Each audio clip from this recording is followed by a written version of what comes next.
बहुत साल पहले पहाड़ से घिरा हुआ एक छोटा सा गांव था जिसका नाम था चंपाई।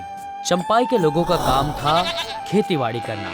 पहाड़ के नीचे जो जमीन रहती थी वहाँ पे वो लोग खेतीबाड़ी करते थे। ऐसे ही सुख शांति से दिन बीत रहे थे। अचानक पहाड़ से बहुत सारे पत्थर उनकी जमीन पे गिरने लगे। गांव वाले बहुत ही चिंतित होने लगे। ऐसा कितना दिन चलेगा भाई? रोज रोज पत्थर गिर के खेती बाड़ी की जमीन खराब होती जा रही है। अरे ये बोल रहे रघु भैया, अरे खेती करना तो दूर, अगर ऐसे ही जमीन में पत्थर गिरने लगे कुछ दिन बाद भेड़ बकरी के लिए खाने के लिए भी कुछ नहीं बचेगा। एकदम सही कहा। नहीं, अब ऐसा बिल्कुल नहीं होगा। चलिए हम लोग बूढ़े बाबा के पास चलते हैं, देखते हैं वो क्या बोलते हैं।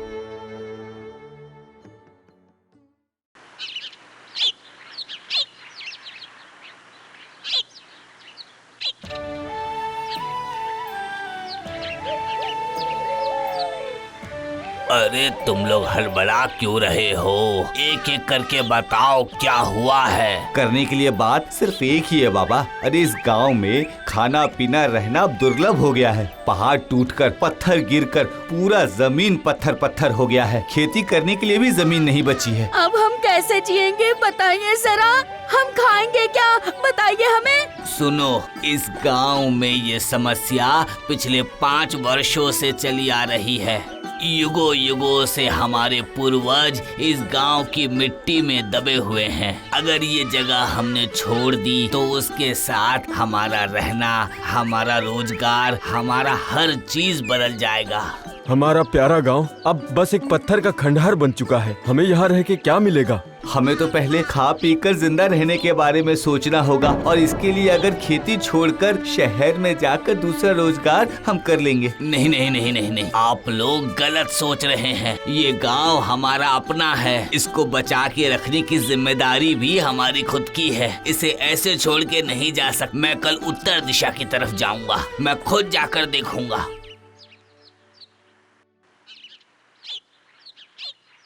वो देखो बाबा, वो देखो। खेती बाड़ी की जमीन पर पत्थर पड़े हुए हैं और इस जमीन के साथ साथ हमारा नसीब भी इन पत्थर के नीचे दबा हुआ है। मेरे पास एक उपाय है, तुम लोग सब मिलकर मेरे साथ आओ, देखते हैं। अब तुम लोग एक काम करो बच्चे लोग, सब मिलकर हाथ लगाकर इस बड़े पत्थर को उठाकर किनारे कर दो।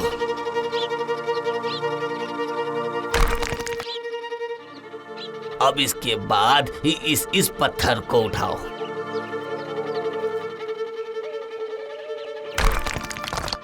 क्या खेती करने के लिए जमीन मिल गई? हाँ बाबा, हमें तो बहुत सारी जमीन खेती करने के लिए मिल गई। देखा, अगर अपने भाग्य में पत्थर दबा हो तो उस पत्थर को निकालने की जिम्मेदारी भी तो हमारी खुद की है। आपने सही कहा, हमने ऐसा कभी नहीं सोचा था। पत्थर एक बार हटा देंगे तो हम फिर से खेती बाड़ी कर पाएंगे।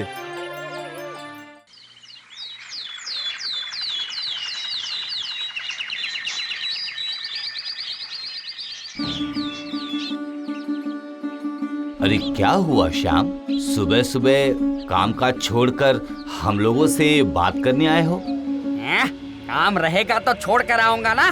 तुम्हारी वजह से हम लोग बेकार हो गए, समझे? क्या हो गया भाई हरिया? हमें क्यों बदनाम करते हो? हमने क्या किया है? ओए बेवकूफ मत बनो, तुमने सारे पत्थर हमारी जमीन पर फेंक के हमारी जमीन को खराब कर दिया है। खुद की जमीन साफ रखी और हमारी सारी जमीन खराब कर दी तुम लोगों ने। हाँ? अब हम कहाँ खेती बाड़ी करेंगे बताओ मुझे? छी छी छी छी, कितने खराब हो तुम लोग। हमने बहुत सही किया है, हमने अपनी व्यवस्था कर ली है। अब तुम्हें जो सही लगता है तुम करो। ठीक है, चल हरिया, अब हम भी उनकी जमीन पे पत्थर रख देंगे, फिर देखते हैं कि वो क्या करते हैं।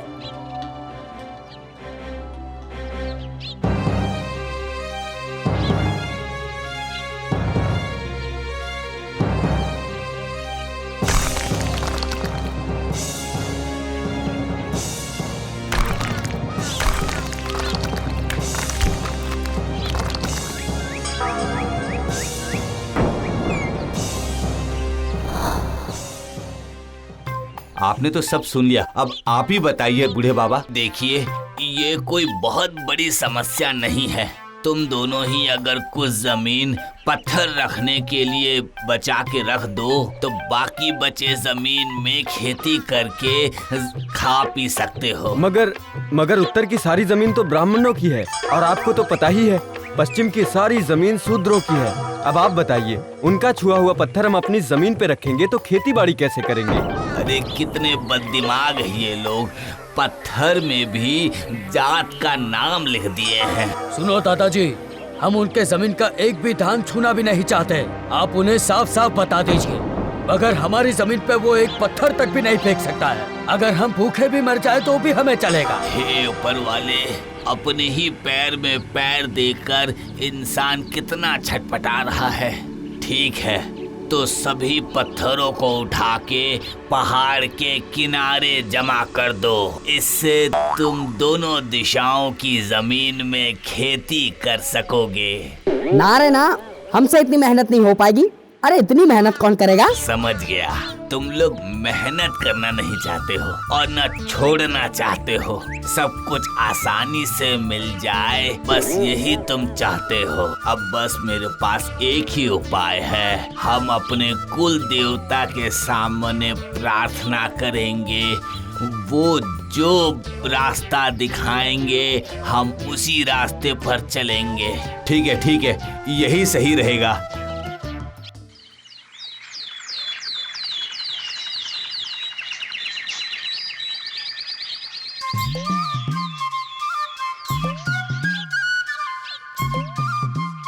नमस्कार दादाजी, ऊपर वाले ने आपको कोई रास्ता दिखाया? बताइए मुझे। हाँ, मेरी प्रार्थना सुन के कल रात वो मेरे सपने में आए थे। उन्होंने जो बताया वही तुम्हें बताऊंगा करके तुम्हें यहाँ बुलाया हूँ। बोलो बाबा बोलो, उन्होंने क्या आदेश किया है? हम सब उनका आदेश मानेंगे, हम सब उनके आदेश का पालन करेंगे। उन्होंने मुझे सपने में बताया कि पहाड़ के नीचे एक पत्थर का मंदिर तैयार करना होगा, जहाँ पूजा करने से हमारे कुल देवता वास करेंगे। और कुछ उन्होंने ऐसा कुछ बताया कि हमारी मुसीबत ही खत्म हो जाए? नहीं, मंदिर बनाने के लिए हमारे घरों को भी उस मंदिर के आसपास ही बनाना होगा, फिर जल्दी ही हमारे अच्छे दिन आ जाएंगे। ठीक है, तो अब ऐसा ही होगा। जो भी आदेश उन्होंने दिया है हम सब उनका पालन करेंगे। क्या बोलते हो भाई साहब? हाँ, हम कल से काम शुरू कर देंगे। हाँ, कल से।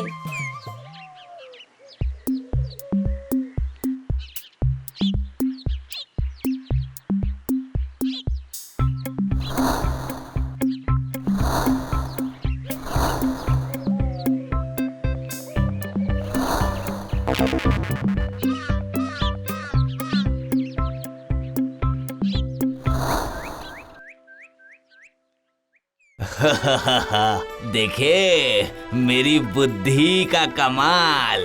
जो पत्थरों को किनारे करने के लिए राजी नहीं थे, उन लोगों को ऊपर वाले का नाम लेकर उनसे ये काम करवा लिया। बूढ़े बाबा, बहुत आनंद आ रहा है। अब हमारे खाने पीने रहने की बिल्कुल भी चिंता नहीं है।